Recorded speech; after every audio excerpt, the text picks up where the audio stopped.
An angstrom is a very small measurement of length. It is 1/10,000,000th of a meter. An angstrom is the unit that physicists use to measure wavelengths of light. I was confused when I first heard it.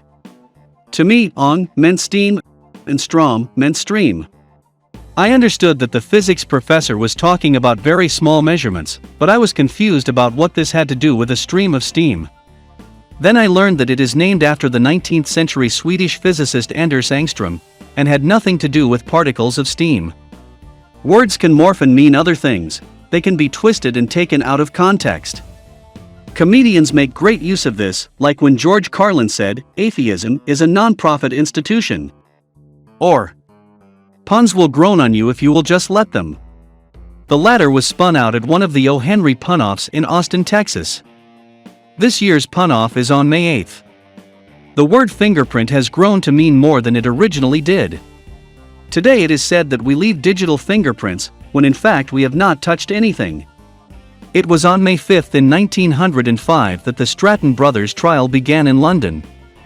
The charge was murder, and Scotland Yard's used fingerprints as evidence to gain a conviction. Twain and others had written fictional pieces about fingerprints being used as evidence, but now they had become science fact. Then in 1945, a different sort of fingerprint was used.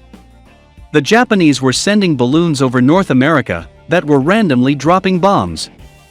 Mostly this was a last-ditch effort by the Japanese to desperately do what they could to cause terror. Scientists were able to analyze the sand that was used for ballast on the balloons. The fingerprint of the sand directed the geologists to the exact beach from which the sand had come. A few days later the balloon's production facilities were destroyed by a bombing raid. It is not possible to enter a room without leaving some trace that you were there. Most especially these days. We leave a digital wake everywhere that we go. Encourage courage.